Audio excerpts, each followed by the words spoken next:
মেদিনীপুরের রামনগরে উদ্ধার দুই গাড়ি ভর্তি বাজি। উদ্ধার হয়েছে বাজি তৈরির মশলাও। ঘটনায় গ্রেফতার করা হয়েছে একজনকে। শনিবার সন্ধে রামনগর থানা ঠিকরার কাছে উদ্ধার হয়েছে এই বাজি এবং বাজিগুলো কোথা থেকে আনা হয়েছে বা কোথায় নিয়ে যাওয়া হচ্ছে তদন্তে পুলিশ।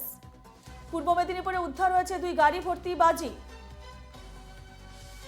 উদ্ধার হয়েছে বাজি তৈরির মশলাও। ঘটনার গ্রেফতার করা হয়েছে একজনকে।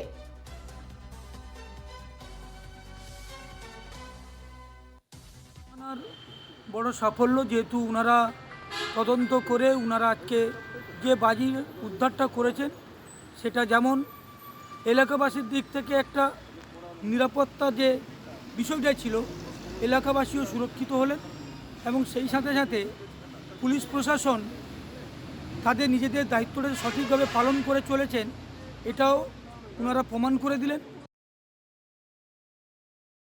জানবো, ফোনে রয়েছেন আমাদের প্রতিনিধি চন্দন বারিক। চন্দন, রামনগরে দুটি গাড়ি ভর্তি বাজি উদ্ধার হয়েছে এবং উদ্ধার হয়েছে বাজির মশলা এবং ইতিমধ্যে একজনকে গ্রেফতারও করা হয়েছে। তবে কোথায় নিয়ে যাওয়া হচ্ছিল এই বাজি এবং বাজির মশলা কিছু জানা গেছে কি, বা কোথা থেকে আনা হচ্ছিল? চন্দন, একেবারেই রূপা, এটা হচ্ছে পূর্ব মেদিনীপুর জেলার এই রামনগর এলাকা, উড়িষ্যা মানে বাংলা উড়িষ্যা সীমান্ত লাগোয়া এলাকা।